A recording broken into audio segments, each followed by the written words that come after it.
Okay, I can tell you're looking to get serious.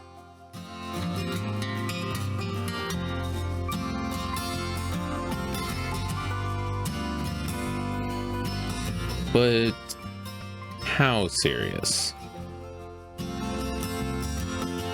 $200 vintage camera serious?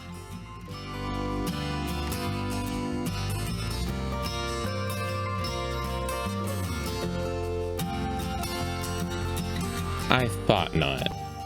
But how do you run with the big dogs when you got them little corgi legs? Well, you get yourself one of these.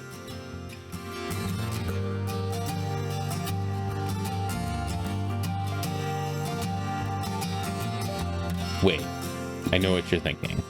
This is the Dodge Neon of cameras. And with it being the best plastic an early 2000s Canon could produce, that would be an apt comparison. But I think you might be surprised what we might find under the hood.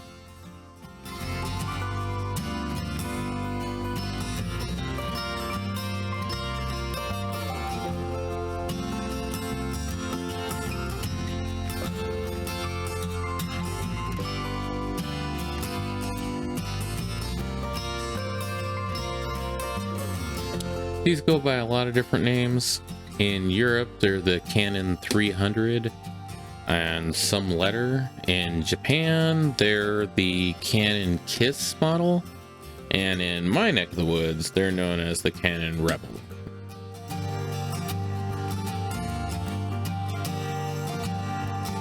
The name feels a little baby's first SLR, and it's meant as a consumer line. But I think you'd be surprised to see what kind of settings they have underneath the hood.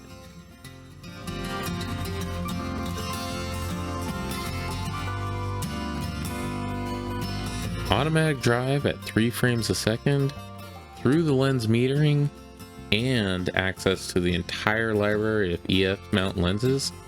This gets you a great foot in the door.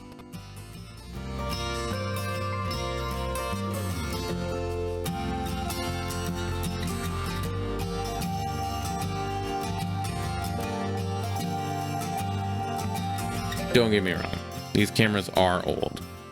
They're not old enough to go to the disco, but they're definitely old enough to panic at the disco.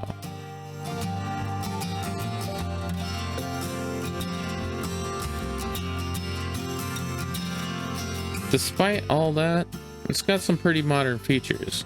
This one here has automatic exposure procking with continuous feed.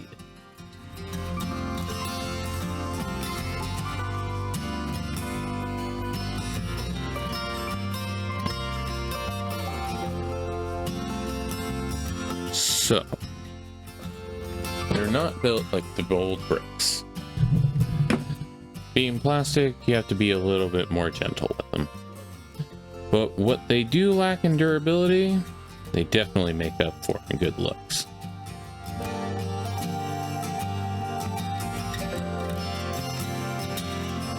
Those good looks and less weight add up to less of a pain in the neck in the long run.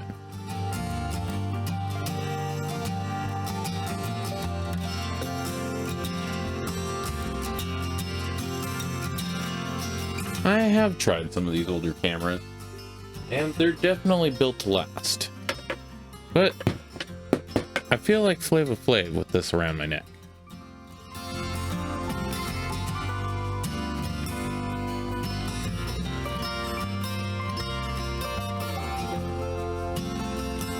The plastic can be pretty easy to carry around. It leaves much more time for frolicking. If you're already used to a smaller DSLR, this is pretty similar.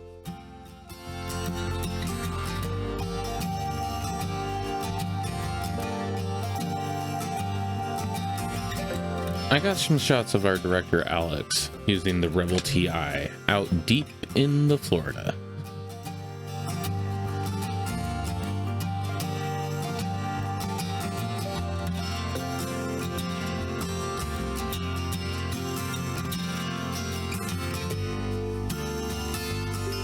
It's her first SLR film camera, and she's pretty stoked on it so far. She says, "I'm still using it," which seems like a pretty good review as any.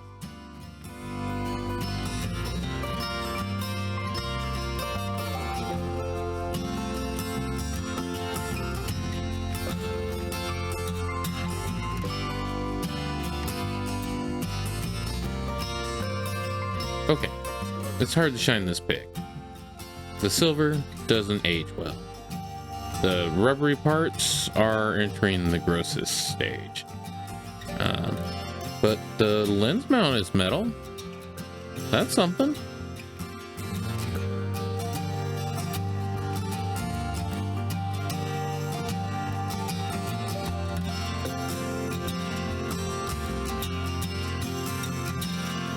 Look, it mounts a lens in front of your film. At this price point, we're doing pretty good. Add in a shutter that says it's accurate up to a 4,000th of a second. It's not. And we're off to taking pictures.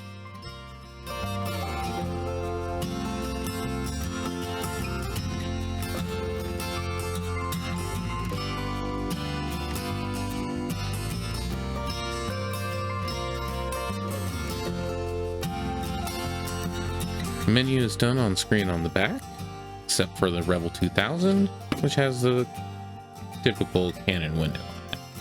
You can set your ISO here, you can set timer length, and a whole bunch of other settings you're never going to use.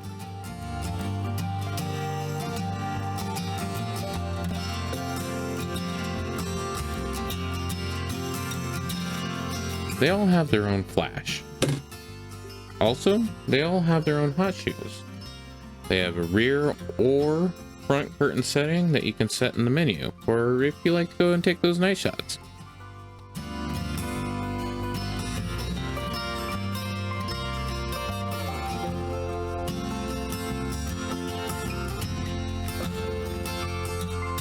And speaking of night shots, these cameras can sport up to 30 seconds of exposure in camera without an intervalometer.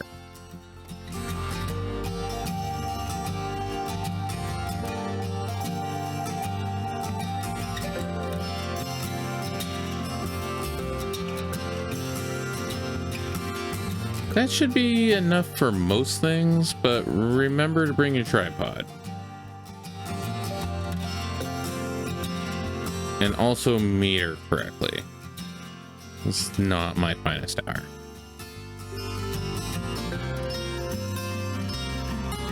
And while we're on tripods, these do multiple exposures extremely well. You dial in how many exposures you're going to put on per frame in the back, and then you click away.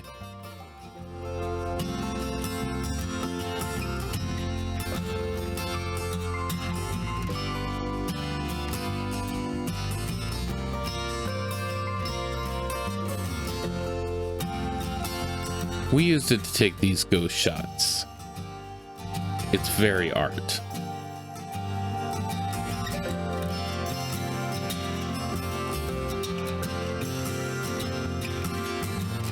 This is a historic house in the area. It was on some expensive land, so they moved it over to the side of the road rather than tear it down. They haven't kept it up though. We figured it would be a place for some good, cool ghosts. Metering on this thing is pretty easy, showing an external screen and eyepiece.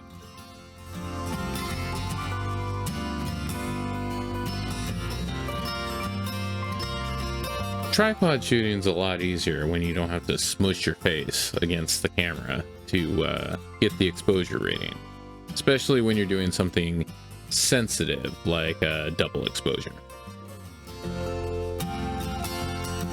Getting one of these can be an easy way for a beginner to get their feet wet. The EF mount lenses can both work in film and, if you're already using it, a digital SLR at the same time.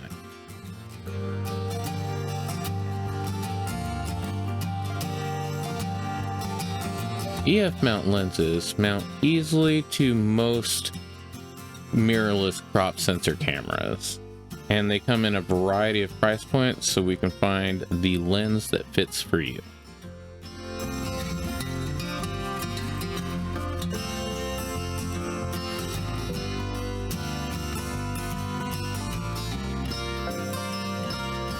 EF mounts have been around forever, and they're all standardized. Also, with a flange distance of about 44 millimeters, you can mount a K or OM to the same setting pretty easily.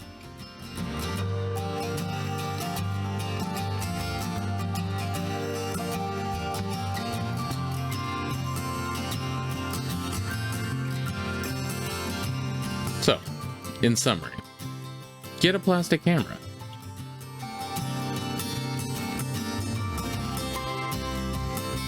So as of right now, the Rebel line is still pretty cheap. They won't weigh you down, they've got all the settings, and they can still live in the same expensive lens ecosystem that you may already be using for your digital shooting.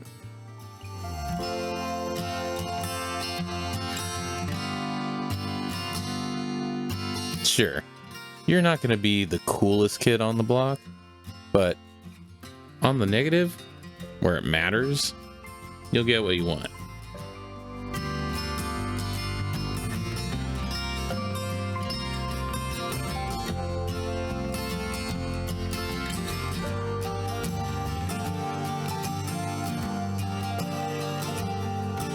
And in the end, the negative is all that matters.